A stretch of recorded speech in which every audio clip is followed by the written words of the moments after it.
Assalamualaikum warahmatullahi wabarakatuh. Alhamdulillah rabbil alamin.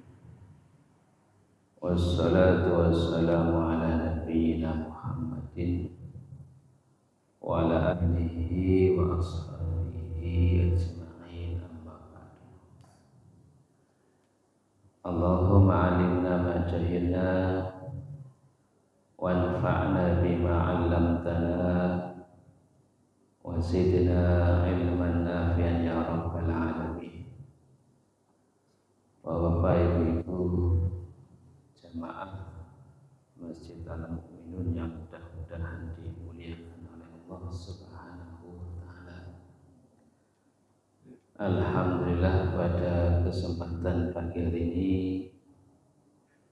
Allah Subhanahu wa taala masih memberikan kemudahan untuk melaksanakan sholat subuh berjamaah, dilanjutkan pengajian kuliah subuh.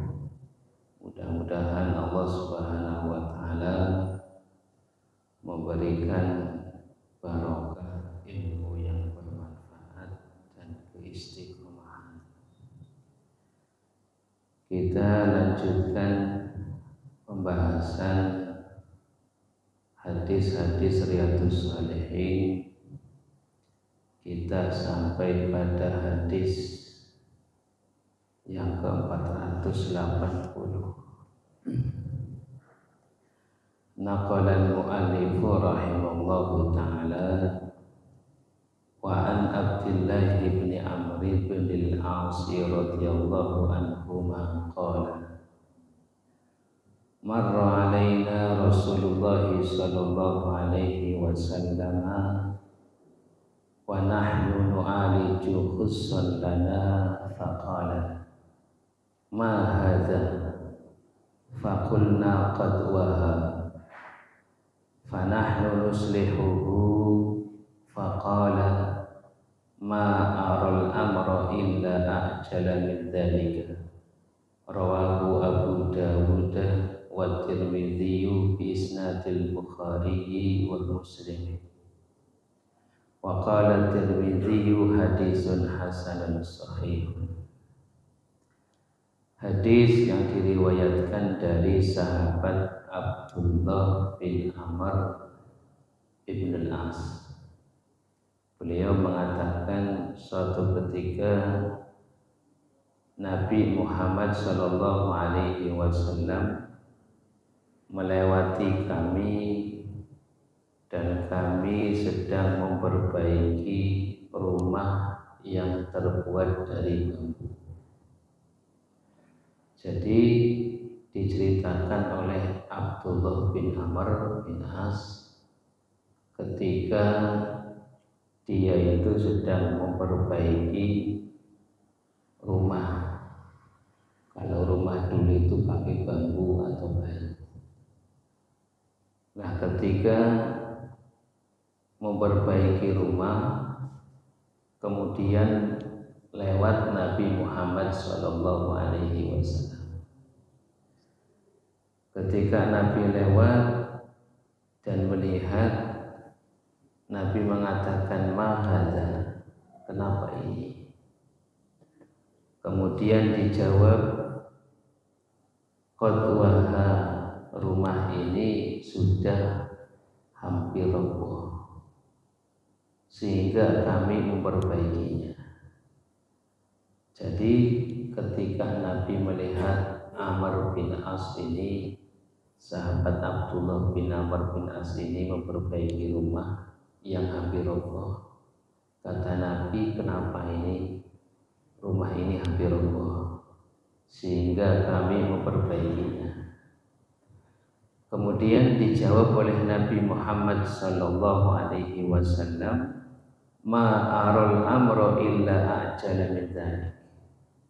Tidaklah aku melihat ajal itu kecuali lebih cepat dari kerusakan rumah ini. Jadi bapak-bapak, ibu-ibu yang mudah-mudahan dimuliakan oleh Allah, hadis ini menerangkan kepada kita bahwasanya fungsi rumah itu adalah untuk melindungi kita dari panas dan juga hujan, dan juga untuk menutup aurat kita. Tidak terlalu mewah dan juga tidak terlalu sempit untuk dihuni. Maka suatu kesederhanaan dari para sahabat ketika memiliki rumah yang terbuat dari kayu atau bambu. Nah, kemudian ini menunjukkan bahwasanya rumah yang kita huni di dunia ini akan rusak. Kemudian Nabi Muhammad SAW menggambarkan rumah di dunia ini akan cepat rusak, tapi ada yang lebih cepat daripada rusaknya rumah, yaitu apa? Ajal.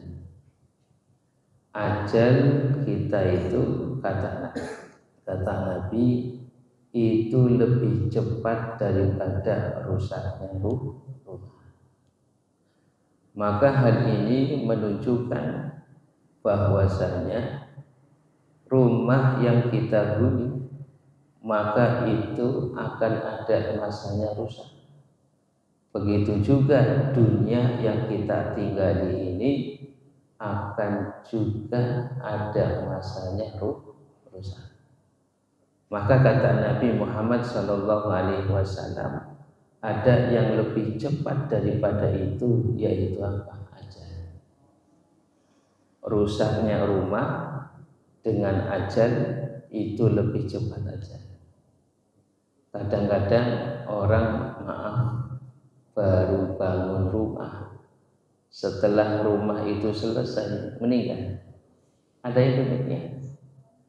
Orang bangun rumah besar, kemudian setelah selesai bangunan orang itu meninggal.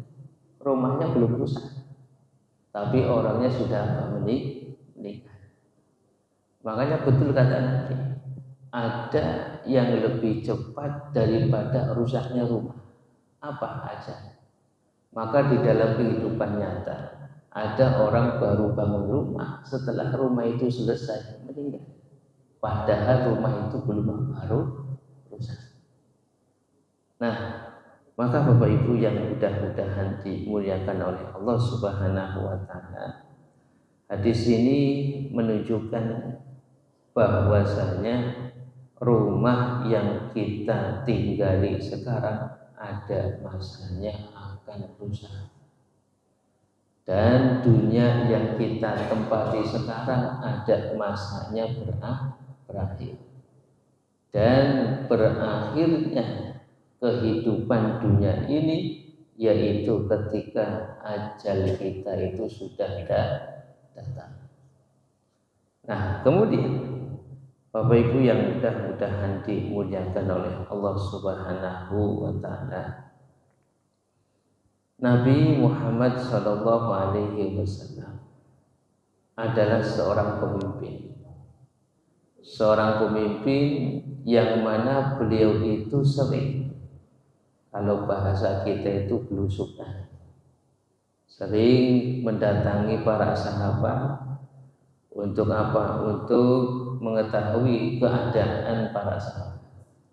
Maka sebagai seorang pemimpin harus senantiasa untuk bisa mengetahui keadaan daripada rakyat. Nah, jadi ini benar-benar dilakukan oleh siapa? Nabi Muhammad SAW. Dan beliau tidak bawa uang, ya, tidak bawa uang untuk apa? Memberikan. Nabi itu selalu berkeliling. Kalau toh ada sebagian daripada para sahabat yang membutuhkan uang, datang kepada Nabi Muhammad SAW. Kalau Nabi punya, Nabi berikan. Kalau tidak, Nabi Muhammad SAW menunjuk kepada salah seorang sahabat untuk memberikan sedekah. Jadi inilah sifat dari pemimpin untuk bisa mengetahui keadaan rakyatnya. Kemudian Bapak Ibu yang mudah-mudahan dimuliakan oleh Allah, dari hadis ini juga menunjukkan bolehnya kita itu untuk memperbaiki rumah. Jadi kalau ada kerusakan dari rumah itu mau roboh, boleh untuk kita perbaiki. Dan ketika Nabi Muhammad SAW melihat rumah dari sahabat Abdullah bin Amr bin As ini, Nabi mengatakan, kenapa ini? Kemudian dijawab, ini mau roboh ya Nabi, sehingga kami memperbaiki. Maka Nabi Muhammad SAW tidak mengingkari apa yang dilakukan oleh sahabat Abdullah bin Amr bin As ini, ya, untuk memperbaiki rumah. Maka boleh memperbaiki rumah, merenovasi rumah yang tadinya kecil bisa dilebari, yang tadinya kurang bagus diperbagusi, itu boleh, hukumnya adalah mubah.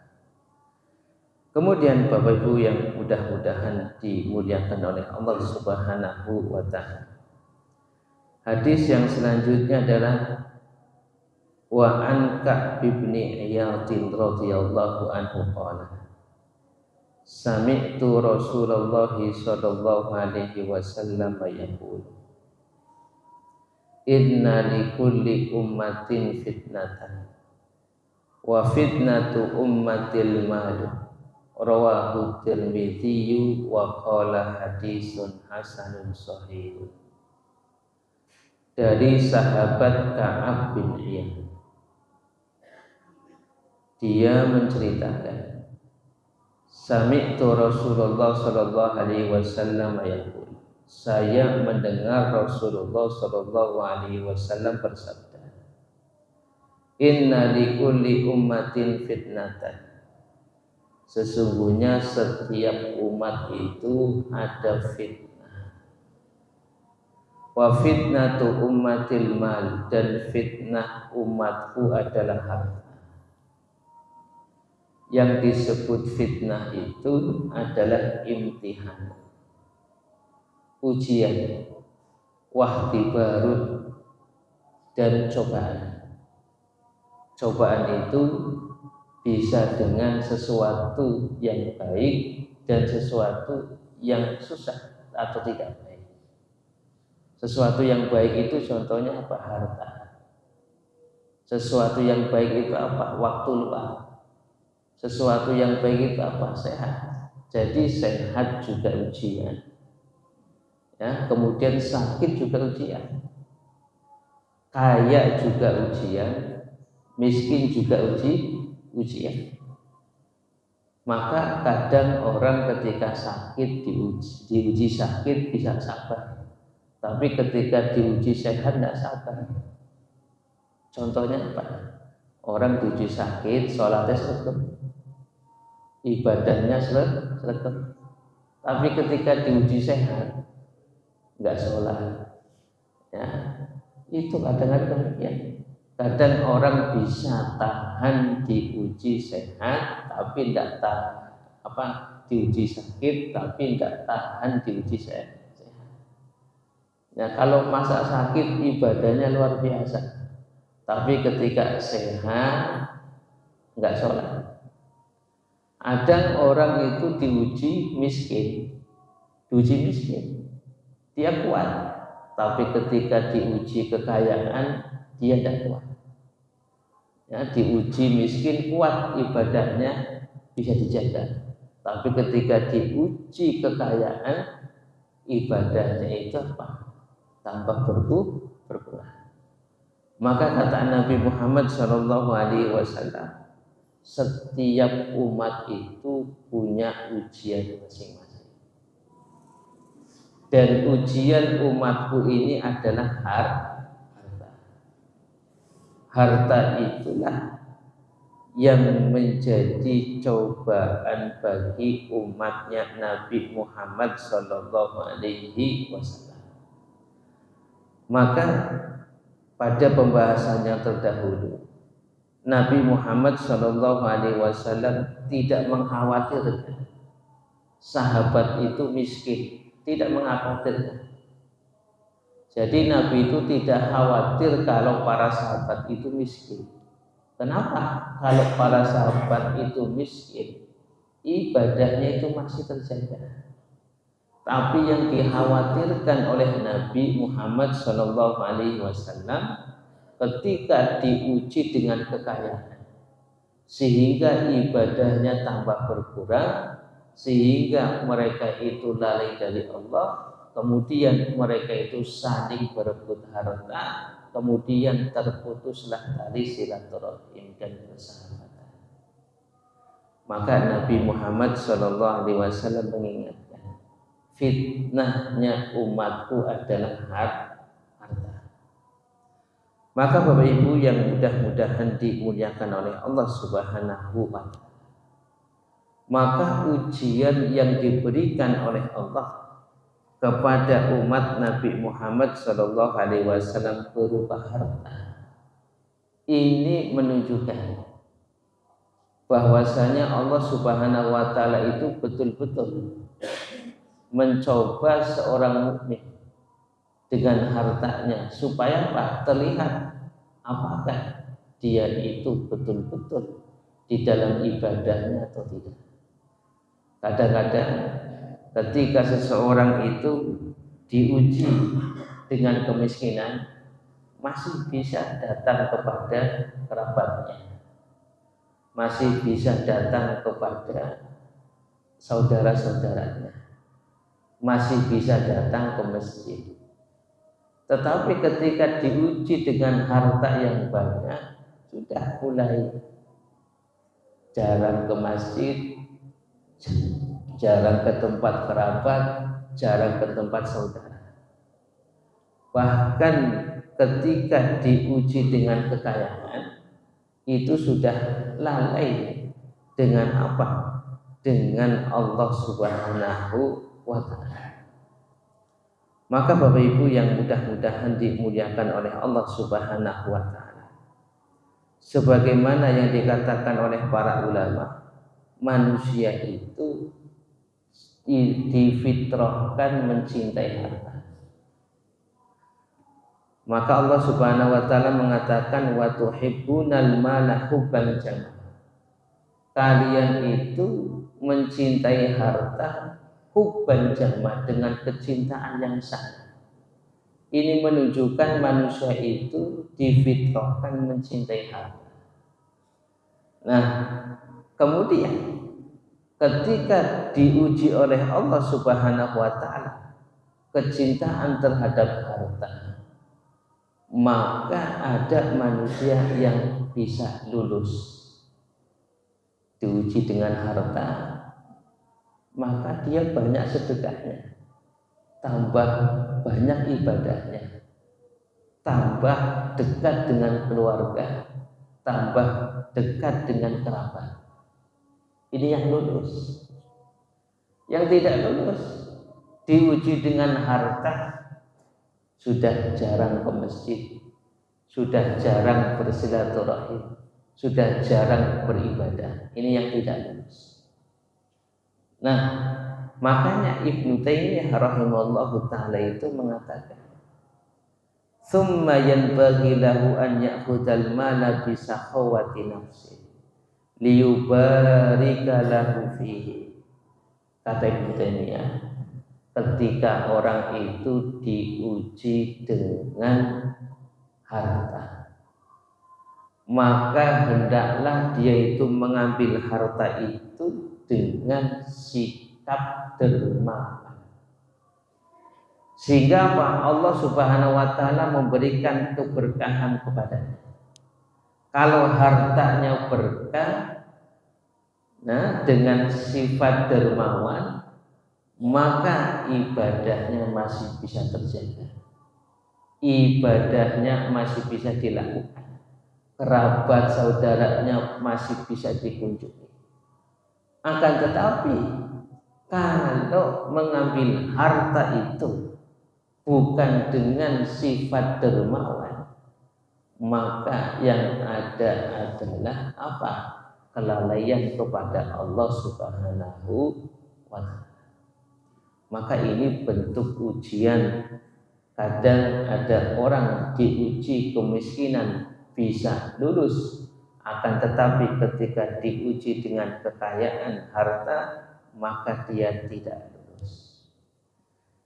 Kemudian Bapak Ibu yang mudah-mudahan dimuliakan oleh Allah Subhanahu wa Ta'ala, hadis yang berikutnya adalah wa an Abdillah bin Syafiq radhiyallahu anhu annahu qala ataitu nabiyya sallallahu alaihi wasallam wa huwa yaqra'u alhaakumut takatsur qala yaqulu ibnu adam mali mali wa halaka ya ibna adam min malika illa ma akalta fa afnaita aw labista fa ablaita aw tasaddaqta fa amdaita, rawahu Muslim. Dari sahabat Abdullah bin Syafiq, beliau mengatakan, saya datang kepada Nabi Muhammad sallallahu alaihi wasallam. Kemudian beliau itu membaca surat Alhaakumut Takatsur. Alhaakumut Takatsur telah menjadikan lalai kepada kalian at-takatsur, berlomba-lomba di dalam memperbanyak harta. Jadi Nabi Muhammad sallallahu alaihi wasallam ketika didatangi oleh sahabat Abdullah bin Syafiq, Nabi sedang membaca surat Alhaakumut Takatsur. Telah menjadikan kalian lalai, berlomba-lomba untuk memperbanyak harta. Kemudian Nabi Muhammad sallallahu alaihi wasallam bersabda, yaqulu ibnu Adam, anak cucu Adam sering mengatakan, mali, mali, ini harta, ini harta. Ini sifat dasarnya manusia, demikian kata Nabi. Manusia itu kalau sudah diberikan harta oleh Allah, itu sering cerita kepada orang lain. Oh, ini tanah saya punya tanah di sana, saya punya tanah di sini, saya punya rumah di sini. Itu namanya mali. Itu sering diucapkan oleh siapa? Anak cucu Adam. Kalau diberi harta yang banyak, cerita itu. Oh, ini saya punya rumah di sini, saya punya tanah di sini, saya punya ini. Itu diceritakan. Itu kata Nabi demikian, mali, sering mengatakan kalau orang diberi harta oleh Allah, entah itu duit yang banyak, entah itu kendaraan yang banyak, entah itu rumah yang banyak, entah itu tanah yang banyak, itu sering diceritakan.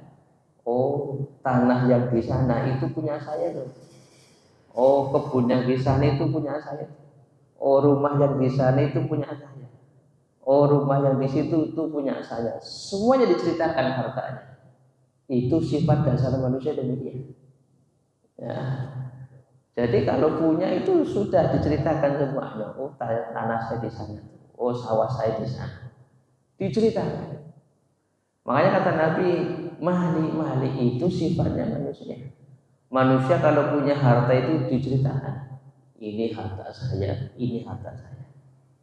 Kemudian kata Nabi, wa halaka ya ibna adam min mahlika illa. Kata Nabi, Hakikatnya, wahai anak cucu Adam, harta yang engkau miliki tidak lain hanya tiga. Wahai Bani Adam, wahai anak cucu Adam, ketika kalian itu menyebutkan ini hartaku, ini hartaku, ini hartaku, maka sesungguhnya hakikatnya harta yang kau miliki cuma tiga. Apa kata Nabi? Ma'akalta fa'afnaita. Apa yang kamu makan kemudian kamu habiskan. Jadi apa yang kita makan, apa yang kita minum, itulah harta kita. Ya, apa yang kita makan, apa yang kita minum, itu harta kita. Nah, kemudian aula bista fa'ablaita. Apa yang engkau pakai dan kemudian yang dipakai itu menjadi usaha. Baju yang kita pakai ini milik kita. Auta soddaqta fa'amqita. Apa yang kamu sedekahkan kemudian kamu jadikan simpanan nanti di akhirat. Jadi maaf, kalau orang punya harta yang banyak kemudian mengatakan, oh ini tanah saya, ini mobil saya, kalau mati itu jadi milik siapa? Milik ahli waris. Jadi hakikatnya apa yang kita raih di dunia ini cuma tiga yang menjadi hak kita. Apa yang kita makan habis, apa yang kita pakai usaha, apa yang kita sedekahkan itulah nanti yang akan menjadi harta kita. Jadi kata Nabi, tidak usah mali. Ini hartaku. Iya, hartamu sekarang. Tapi besok ketika kamu mati sudah bukan menjadi hartamu lagi. Menjadi harta siapa? Harta ahli waris.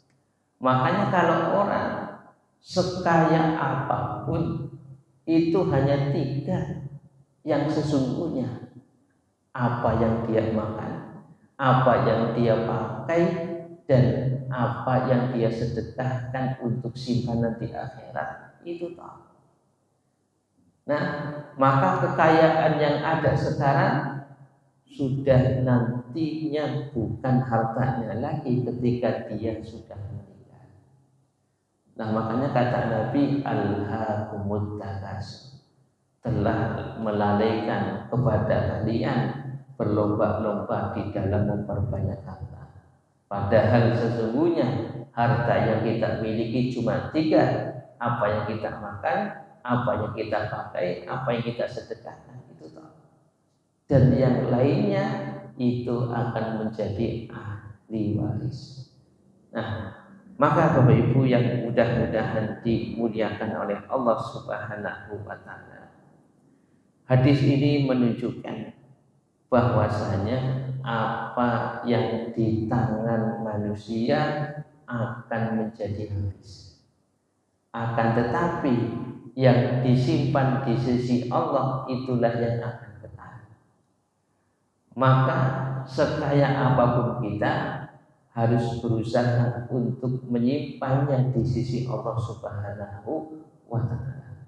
Karena apa yang kita pegang sekarang akan habis, dan apa yang kita tinggalkan sedekahkan di jalan Allah itulah yang akan menjadi harta kita kelak nanti di akhirat. Kemudian Bapak Ibu yang mudah-mudahan dimuliakan oleh Allah Subhanahu wa Ta'ala, di dalam hadis ini juga banyak manusia itu tersibukkan dengan sesuatu yang akan habis, akan tetapi tidak tersibukkan dengan sesuatu yang kekal. Banyak orang mengumpulkan harta, sudah punya tanah, pengen punya tanah lagi, pengen punya tanah lagi. Sudah punya rumah, pengen punya rumah lagi, pengen punya rumah lagi, pengen rumah lagi. Sudah punya kedudukan yang tinggi, pengen kedudukan tinggi lagi. Itu manusia di dunia demikian. Tetapi jarang ada yang memikirkan bagaimana nanti ketika dia itu meninggal, kemudian dia sudah membawa bekal yang banyak, yaitu dengan zakat sedekahnya. Maka Bapak Ibu yang mudah-mudahan dimuliakan oleh Allah Subhanahu wa taala, dalam hadis ini menerangkan banyak orang tersibukkan dengan sesuatu yang akan habis, akan tetapi lalai dari sesuatu yang kekal. Kemudian Bapak Ibu yang mudah-mudahan dimuliakan oleh Allah, hadis yang ke-484, hadis dari sahabat Abdullah bin Mughaffal. Abdullah bin Mughaffal itu menceritakan, qala rajulun lin Nabi sallallahu alaihi wasallam. Seseorang berkata kepada Nabi Muhammad sallallahu alaihi wasallam, ya Rasulullah, wahai Rasulullah, wallahi inni la uhibbuka. Demi Allah, saya ini mencintai engkau wahai Nabi. Faqala undur madza taqul. Nabi Muhammad sallallahu alaihi wasallam menjawab, undur madza taqul. Pikirkan apa yang kau katakan. Pikirkan apa yang kau katakan. Qala wallahi inni la uhibbu. Orang ini mengatakan lagi, demi Allah, saya sangat mencintai engkau wahai Nabi. Salah sama robbika. Jadi ada seorang laki-laki datang kepada Nabi. Ketika datang kepada Nabi mengatakan, wallahi inni la uhibbu. Oh, luar biasa. Kalau di dalam bahasa Arab ini taukidnya banyak. Wallahi satu, ini dua, la uhibbu lam taukid. Makanya Nabi mengatakan, coba pikirkan apa yang kau katakan. Karena konsekuensinya berat. Ketika datang seorang laki-laki kepada Nabi mengatakan, demi Allah wahai Nabi, saya ini sangat mencintai Anda. 3 kali diucapkan. Nabi mengatakan, pikirkan apa yang kamu ucapkan. Kenapa? Karena konsekuensinya berat. Mencintai Nabi itu konsekuensinya berat. Seorang laki-laki datang dengan mengatakan demikian, demi Allah Nabi, saya mencintai Anda. Kemudian Nabi hanya menjawab, pikirkan apa yang kamu katakan. Kemudian Nabi menjawab, in kunta tuhibbuni fa'idda lil faqri tijfafa. Kata Nabi, kalau Anda itu betul-betul mencintaiku, maka siapkanlah jubah kefakiran. Fa innal faqra asra'u ila man yuhibbuni minas sayri ila muntaha. Karena kefakiran itulah lebih cepat mengenai orang-orang yang mencintaiku daripada laju air yang mengalir sampai ke muara. Jadi Nabi mengatakan orang yang mencintaiku biasanya fakir, maka siap-siap menjadi fakir. Makanya Nabi mengatakan undur mataku, pikirkan apa yang kamu katakan. Konsekuensinya kata Nabi, biasanya orang yang mencintaiku itu apa? Fakir. Nah, maka ini menunjukkan Bapak Ibu yang mudah-mudahan dimuliakan oleh Allah, Nabi Muhammad Shallallahu Alaihi Wasallam, para sahabat yang mencintai Nabi itu kebanyakan fakir, ya, kebanyakan fakir. Dan kehidupan Nabi Muhammad Shallallahu Alaihi Wasallam pun kehidupan yang sangat sederhana. Makanya kata Nabi Muhammad SAW, kefakiran itu lebih cepat mengenai orang yang mencintai.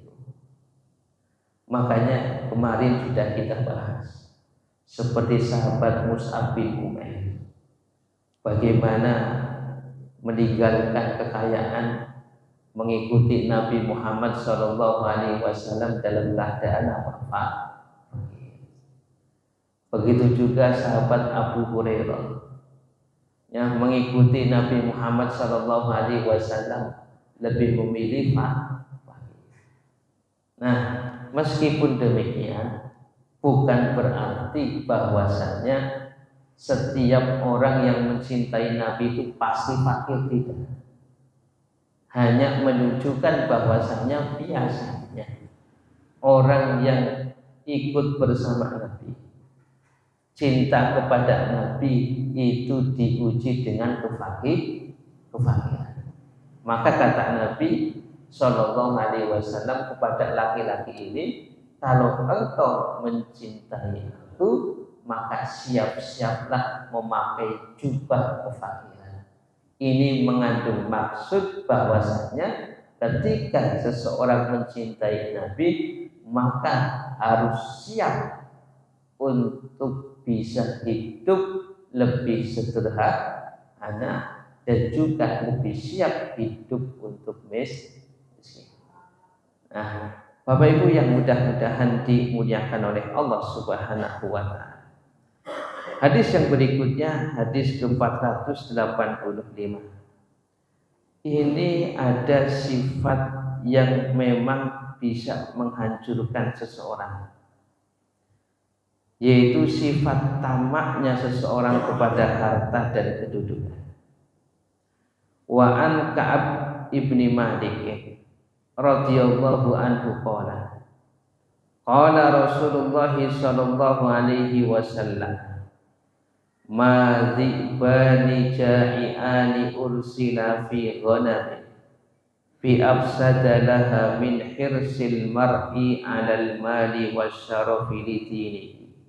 Rawahu Tirmidzi wa qala hadisun hasanun sahih.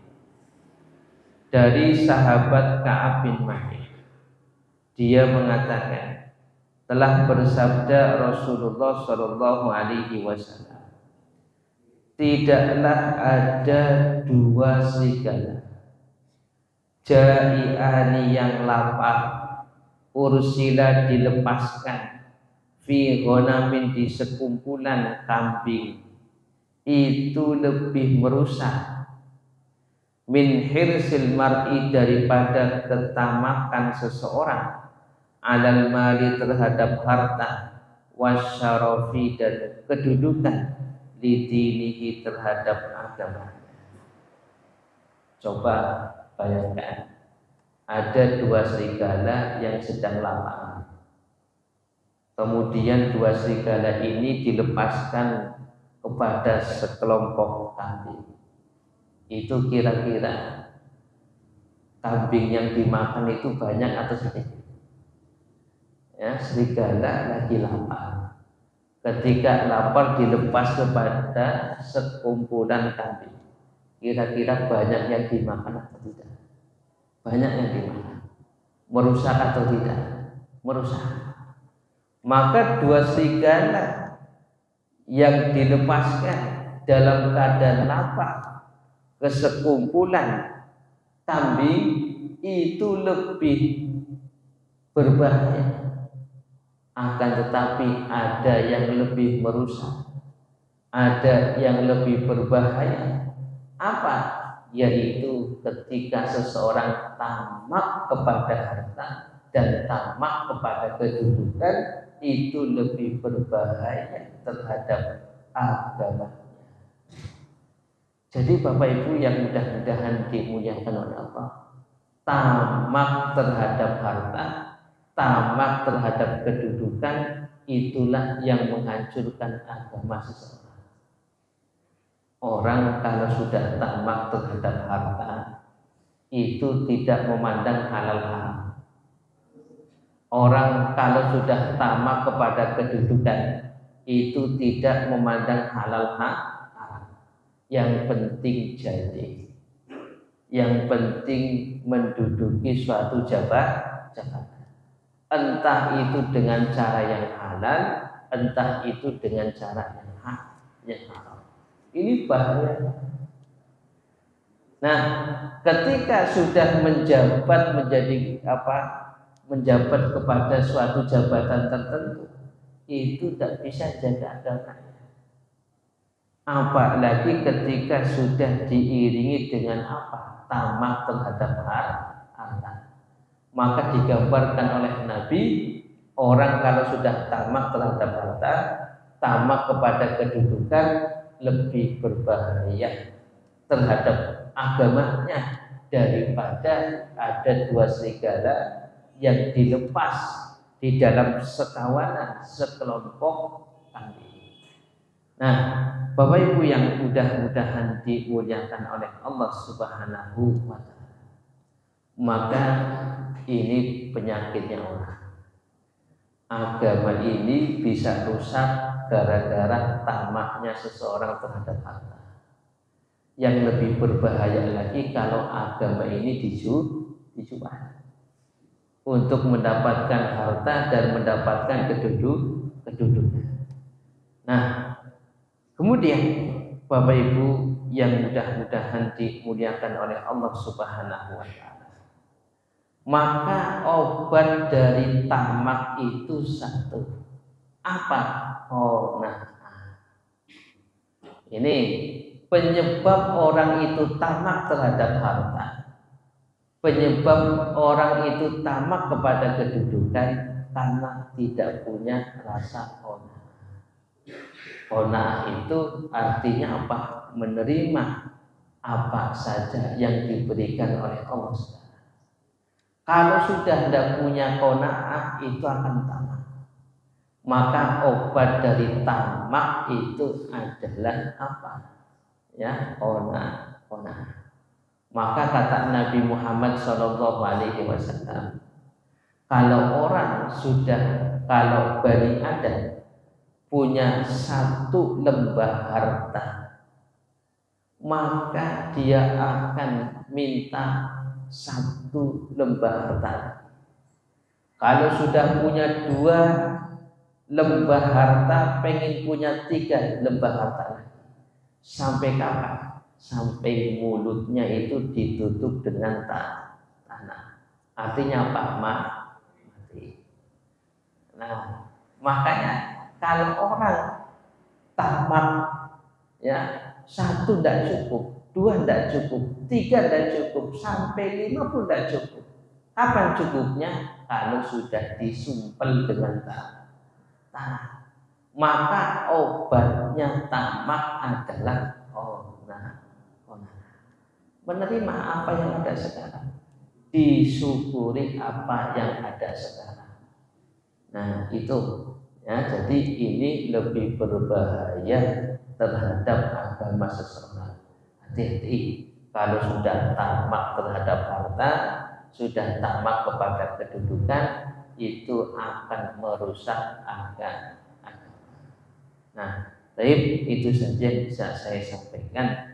Mudah-mudahan sedikit ini bermanfaat.